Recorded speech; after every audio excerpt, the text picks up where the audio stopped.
It's not enough to be busy. So are the ants. The question is, what are we busy about? Henry David Thoreau. DZ Tribe, Josh Thomas, glad to have you. To make sure you don't miss another episode, I want you to follow and subscribe on Apple and or Spotify. Also, if you're looking to better understand how you get stuff done, head over to dozonedna.com and take our personality profile assessment built specifically for busy entrepreneurs like yourself. It's going to show you how to build the world around you for optimal performance. Once again, that's dozonedna.com. Today's guest is Mr. Rob Ashton. Rob is a writer and a former research scientist and editor. For the last 6 years, he's been on a quest to discover the science of how the words we read and write affect what we think and do. Rob, welcome to the Do Zone. Say what's up to the tribe and tell us something you believe is the key to getting stuff done that most people wouldn't think of. Oh, hey, Josh, it's great to be here. Thanks for having me. And what's up, tribe? And I would say that the key to getting things done that most people don't think of is to pay much more attention to the words you are tapping on your keyboards and on your screens. Because if you do that, if you pay more attention to that and optimize it, then it's the rising tide that lifts all boats. It will make everything easier.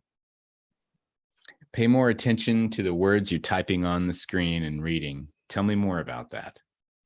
Well, you know, we're writing more than at any other point in human history.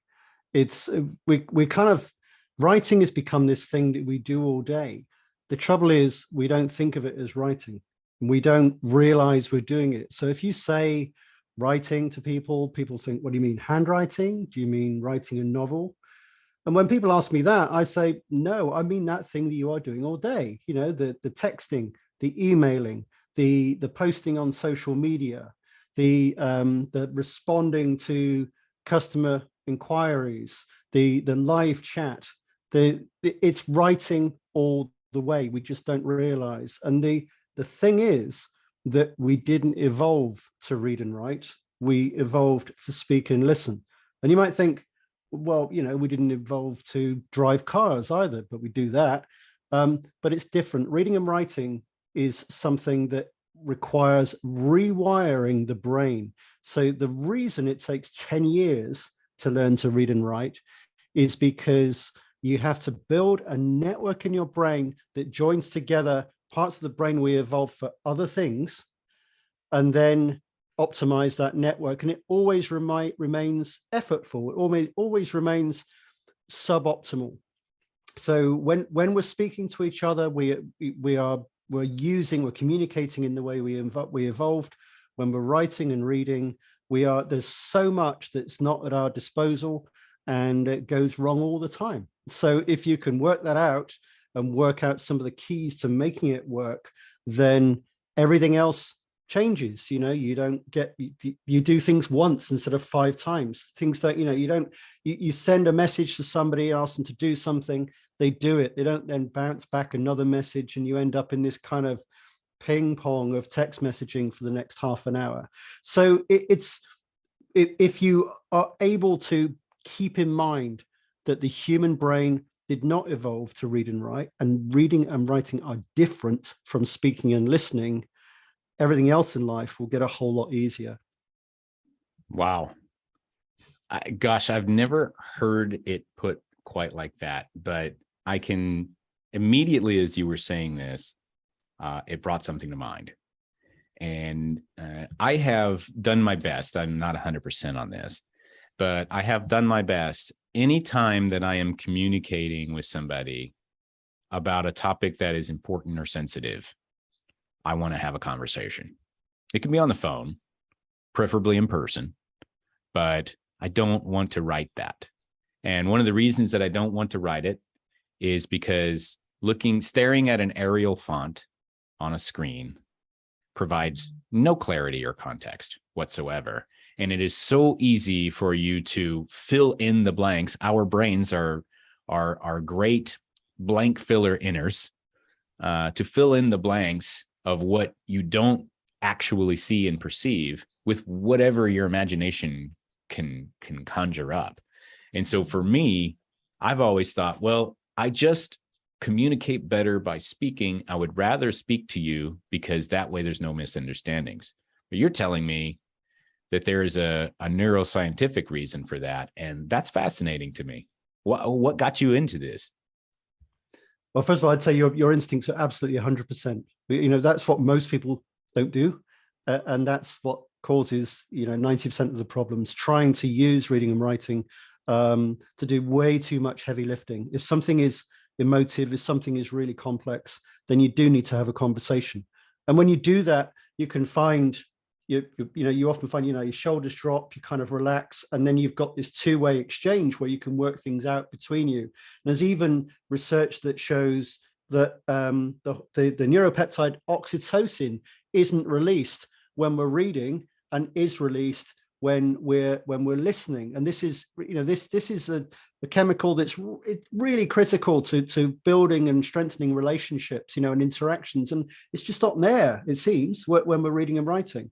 I got into it because I'd spent, and as you mentioned, I was an editor. Before I did that, I was a molecular biologist. So I've kind of, I've always been a scientist at heart, but I'm also an entrepreneur. So I caught the entrepreneurial bug and I moved out of editing and decided to share some of those trade secrets that are pretty much standard for any good copy editor in publishing, and share those with the wider world and enable them to optimize their writing.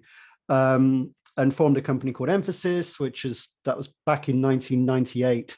And since when it's worked with over 80,000 people in small groups of 8 to 10 around the globe.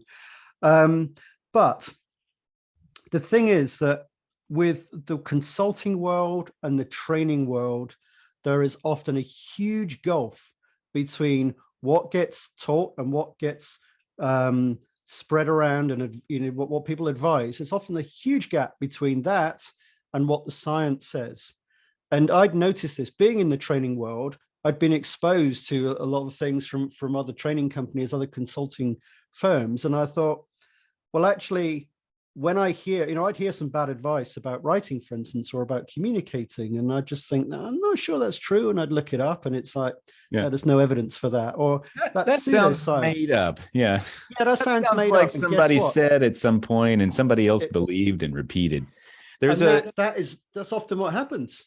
Someone says it just gets pushed out around the web, and even there are some stories that are kind of just standard in the personal development world, and when you dig, you find out that actually they never happened.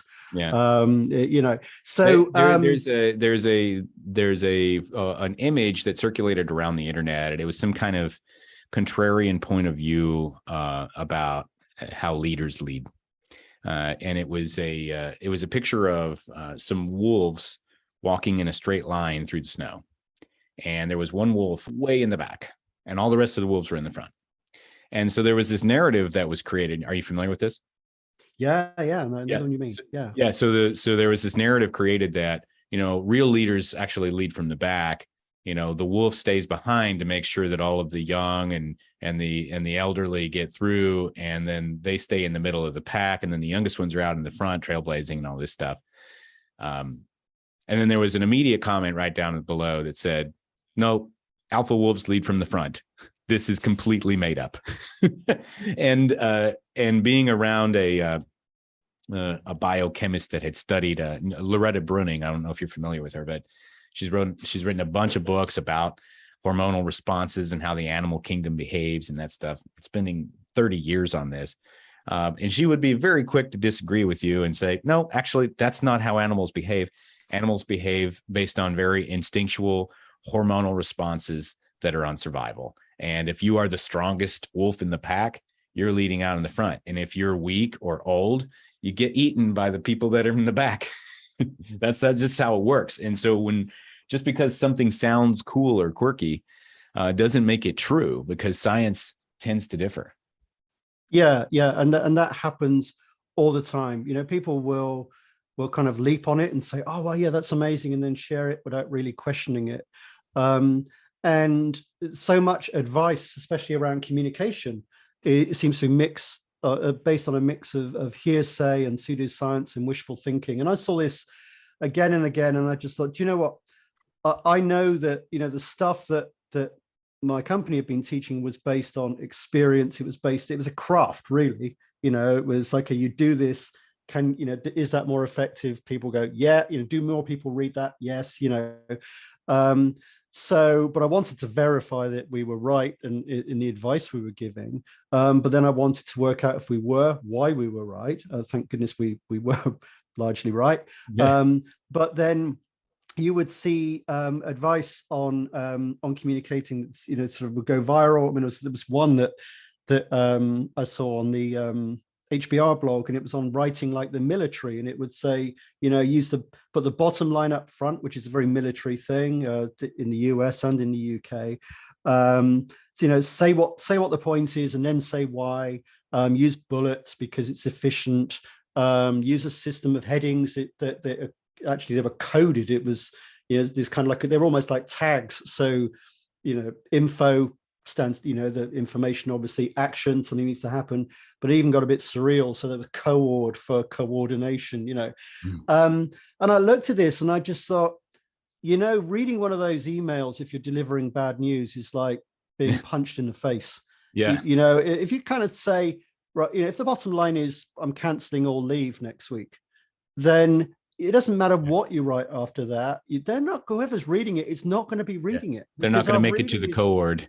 No, exactly. And our reading is 90% hallucination. It is, you know, there are 10 times as many connections coming from the visual cortex as there are coming from the eyes, you know. So what we do is we predict what we're seeing, and we predict what we're reading, and then our brain checks to see if we're right. So if you come up with something that's really emotive right at the beginning, you're just going to lose people. And that kind of set me off. I thought, I wonder what else isn't right, you know, and I wonder what science is there. And so gave myself six. Rob, sorry. You said something really important there, and I want you to say it again because I want to make sure that everybody understands this. It was about reading being kind of this cerebral visual thing. We predict what we're seeing. Could you just say that again and maybe explain it? Yeah. So what I said was that there are 10 times as many connections coming from the visual cortex as there are coming from the eyes. Okay. So it's and going to the visual cortex. So the signal is 10 times from the brain, one time from the eyes. Okay. And the reason for that is the eye is not sophisticated enough to bring in, to collect all of the information you see in scare quotes when you're looking. And that's certainly true with reading. When we're reading, we're seeing just a few letters at a time. And we kind of make these series of jerky movements across the page called saccades, from the French for jerk, you know, and it's kind of there, and it feels like a smooth movement, you know, that we're just scanning and we're reading, but that's an illusion created by the brain. What the brain is doing is taking those snapshots, filling in the gaps, and kind of smoothing it all out.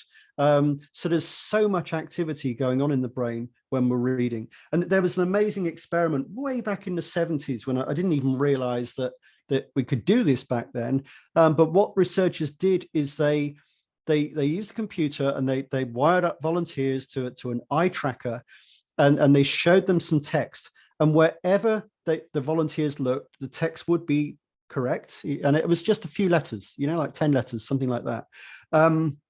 And then everywhere else was nonsense. It was gobbledygook. But wherever they looked, the right text would be there. And the volunteers never realized.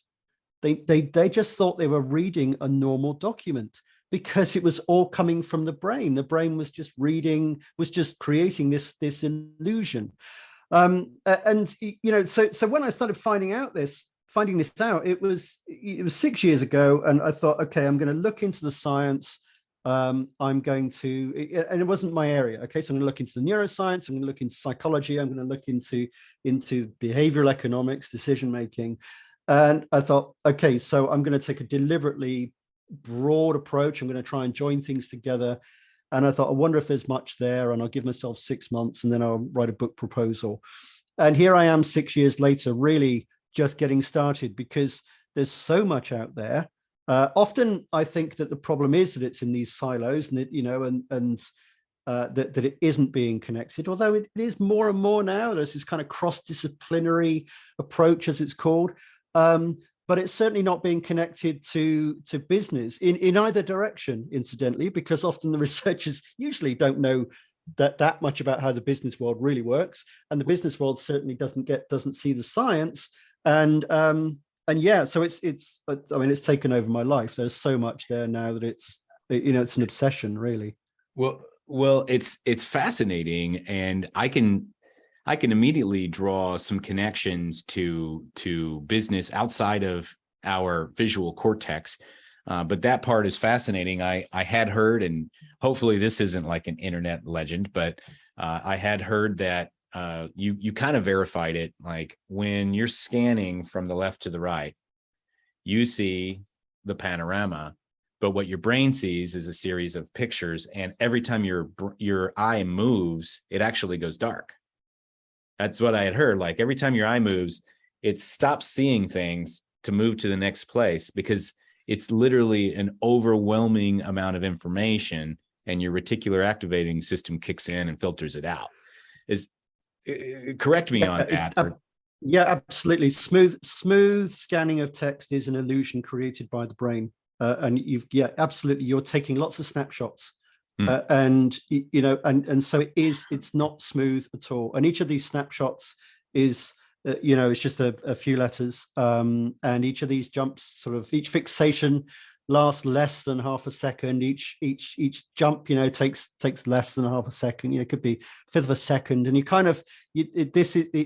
your eyes are hopping over the screen. And incidentally, that is why speed reading, claims of being able to read 10,000, 1,000, 2,000 words a minute, that they don't really stack up, because you're limited by the mechanics of the eye.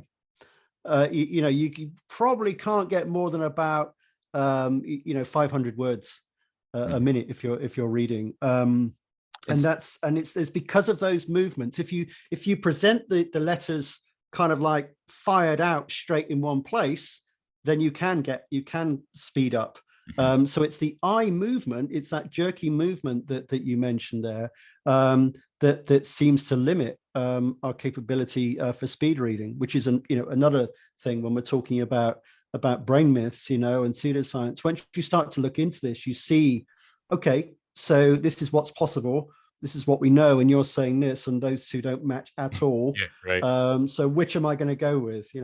So let's take a look at what is possible now that we understand how our brain operates, and we understand this relationship with our eyes, which in the uneducated person's opinion, like myself, this is the place that is collecting the most information possible. I can see so much more than I can hear or touch or smell, and all of this, in my opinion.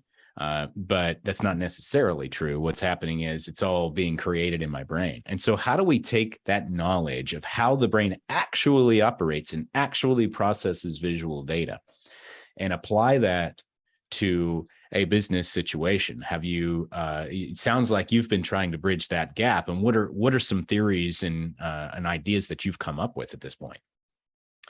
Well, I mean, the first thing to remember is reading is hard. It's not a question of data transfer. Okay, so don't think that you are just transferring data from your brain to the other person's brain, and you just have to give them the information. I mentioned the example of bullets earlier on, and what I didn't say is bullets are actually usually a pretty inefficient way of getting your point across.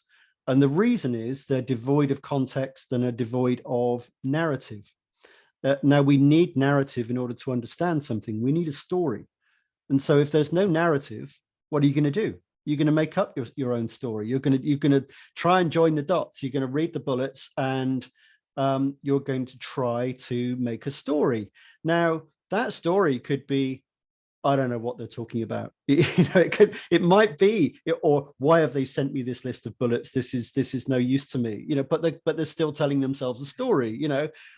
This person's really inconsiderate. They're always asking me to do stuff. This monologue it kicks off, and so what I would say is phrase things in terms that are going to make sense to the reader. So think about where they are, think about what their priorities are, think about what they want to do, and then see if you can match what you're telling them to what they want to do. We don't do what we need, we do what we want. Now, if you're an entrepreneur and you're running a business, yeah, sure, you could try to get things done by beating people with the management stick, but it's far better and more sustainable to work with their psychology and just think, okay, right, so I could punch them in the face metaphorically with this email, or I could get them nodding to begin with. Okay, so I could start with something they'll agree with. So it could be, we are, as we discussed last week, we're facing challenging times, and but we do have this amazing opportunity to meet a big order, but we're going to lose it if we don't act quickly. And if you speak a bit more at the beginning to what they want, so that we're going to be able to grow the company, take more people on, raise salaries, but that does mean that we're going to need to create more time, and unfortunately, that means that we're going to need to look at the leave and cancel leave that's not been that's not essential, or something like that. Okay, so it's you're phrasing it, you're getting them nodding. In fact, if that sounds a bit nebulous, there is an easy way to remember this. If you think of the word scrap, SCRAP, and scrap stands for situation, complication, resolution, action, and politeness. Now, situation is where we are now. Situation is something we agree with. So that gets people nodding. And it's kind of like, this is not, you've got to dial down the threat response and get people in a receptive frame of mind. The complication is something that's come up, something that's happening, some reason that we need to change something. The resolution is what you think you should do. The action is what step we need to take next in order to do that. And politeness is just making sure that you're respectful at the end and you thank them, and that you end on a positive note. So that's scrap, and that can be, you can use that for that kind of communication. You can use it even for writing a complaint. It's what's, you just get people nodding to begin with, and don't punch them in the face. And the good thing about that is you remember it, because it without the S, then it's crap. Yeah, so right. So you need to start with the situation first. You need to get people nodding. Use the narrative. Those bullets are like, reading a list of bullets is like trying to read somebody's exam study notes. It will mean something to them, but not to you. So use narrative, use story. Even you could say, if you've got to present some data, if you've got to give someone some data, you could say, here are the sales figures for last month. Or you could say, I've been looking at the sales figures for last month, and I noticed something. Now there's a micro story there, and you're then priming the recipient to want to know what comes next, and they're involved. We communicate in stories, and when we do that, brain scanning research shows that when you're listening to a story, the areas that light up in your brain are the same areas that light up in the storyteller's brain. So storytelling synchronizes brains, and storytelling sounds a bit esoteric if you're a driven entrepreneur, but it's really not. We're just talking about using a narrative, and even if it's just, well, as I say, a micro story, you just choose a sentence that's telling a story rather than just presenting something. Awesome. I love this. This is so great. Storytelling synchronizes brains, and that's fascinating. You're a fascinating guy, Rob. And I'd got a great looking skull there. Good bonce, as you call it in England. The old solar panel. Yeah. The old solar panel. I want to crack that open and get into some do zone diagnostic. What do you say? Let's go for it. All right. I'm only slightly nervous.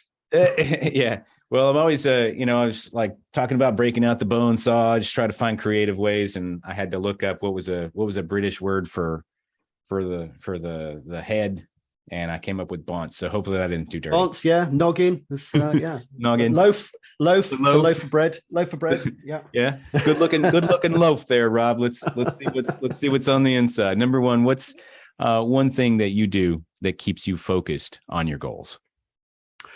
Ooh, do you know what? I've changed it recently, and it's a big one. I'm building a second brain. So I've really got into that. There's a great book by Tiago Forte out now, and that really got me into that. And I've completely geeked out on something called Obsidian, which is an open source platform um, for capturing, but then accessing everything, because it enables you to link your notes. So it's personal knowledge management.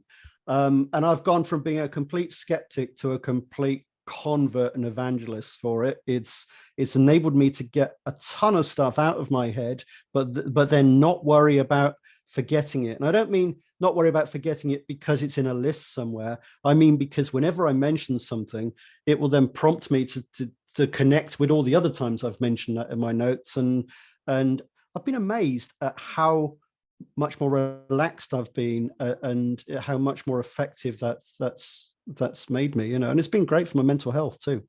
Awesome. I love that. I have more questions about that, but maybe later.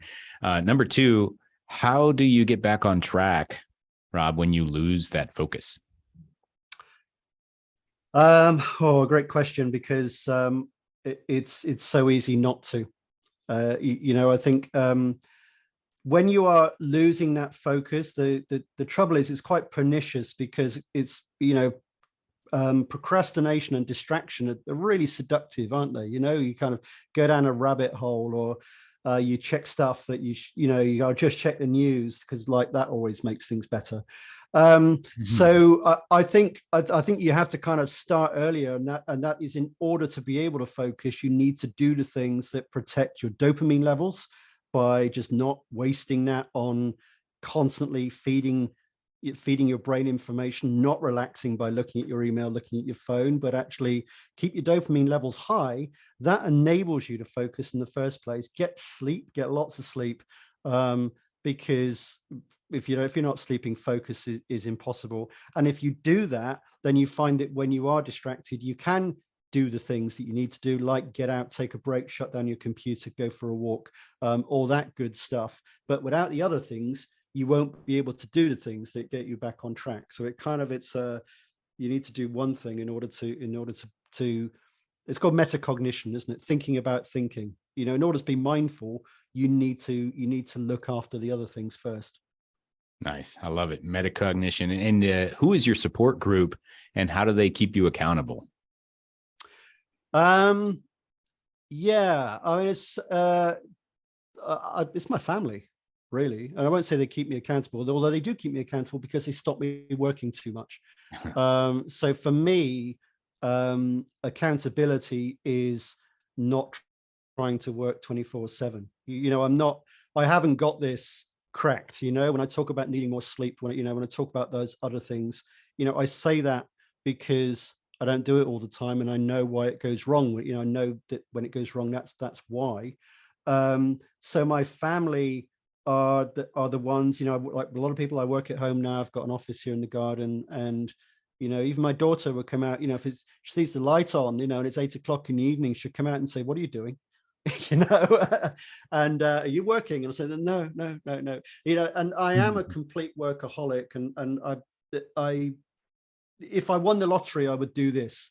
So the people I need to keep me accountable, the people I need to keep me on track, are those who can tell me not to do that 24/7, and to try and build a life outside of that. And who knew, when you do that, you're much more effective when you work anyway, because the ideas can flow. That's right. And how do you approach a difficult project that you're not sure how to complete? Well, there's the old thing of chunking, isn't there, where you kind of break it down into lots of steps. I find that works to a degree, and certainly you should do that, but you can still be overwhelmed by a long list of steps. So it's you kind of if you go, right, okay, it's 100 steps, so I'm going to start with step one, and you're doing step one and you think, yeah, but 99 other steps I've not done yet, and you feel like you're not even making progress. So what I do in that case is I try to shut away the other 99 steps and focus on that one thing. And giving yourself time to actually get it done and allow the brain to do its work, because you can carve up your day into lots of little sections, and you can say, I'm going to do that in that bit, that section, that in another section. But it's very easy to create an awful lot of stress for yourself that way. I think sometimes you do need to do that to get moving, but then you shouldn't be a slave to it. You need to remember the schedule you created is yours. You made it up. And if it's not serving you, you can change it. So I would say focus on one thing at a time, because you can only do one thing at a time anyway. Multitasking is a myth, and you need to go deep. And if it's a really difficult thing, I would say don't worry too much about whether you're getting it to begin with, because if you just look at the information, even if it's not making sense, then look at some other information, look at it in a different form, and you'll find that your brain starts to open folders and create files for these things, and suddenly you will be able to take in that information and solve the problems a lot more. So don't judge yourself too soon is another thing. Excellent. And what's the number one pro tip? Last question. What's the number one pro tip that you would give to someone looking to get more stuff done in less time? Oh, I would say it's that thing of, ask yourself all the time, am I the best person to be doing this? And often you are, so the answer to that can be yes. But yeah, okay, so it's two, but I would say really, really prioritize. You can't have 5 top priorities. What's the one thing? And if the other stuff doesn't get done, focus on the one thing that did get done. Sometimes you're going to have to disappoint people. Sometimes you're going to have to be, a bit of a jerk, really. Sometimes, not reply even. And if you're a people person, that can really go against the grain, but that you have to be accountable to yourself as well, and have to be boundaries. And as long as you don't leave a trail of destruction behind you, you've got to be very focused. Just don't be an idiot about it, and create too much destruction. I do have one more question for you, and this is something that you've said in the past, and sometimes you say the secret to effective writing is often to not write at all. And I know you kind of alluded to some of this earlier, but what does that mean? I know that so many of us that are listening to this podcast right now, we want to get our book out. We want to create compelling social media content. We want to be effective writers, but we get writer's block and we don't know what to write next. And you're saying, well, the secret is to not write at all. What do you mean? So when I say that, I'm usually talking about in an exchange with someone, that example we gave where things are getting a bit tense, and you said, look, you speak, okay? But if you apply it to content, to creative output, to social media, that it does apply to that too, because we have 2 states in our brain. I've not talked about this before. So we have 2 states in our brain, or two ways of thinking. Okay, there's something called the task focus mode. Okay, so this is a network in our brain called the task focused network. Okay, and then there's another network called the default mode network, and you can think of that as the unfocused mode, the mind wandering mode. Okay, now when we're trying to do stuff, when we're trying to come up with original content, say, or solve a problem, we're in that focus mode, and it often works against us. There's only so much you will solve in that state, and what you need to do is to get yourself in that daydreaming mode. And you can't do it sat at your desk still looking at the screen. You've got to go away and do something else, and you've got to, usually if you're slightly occupied, so something like unloading the dishwasher or walking the dog, or even driving, even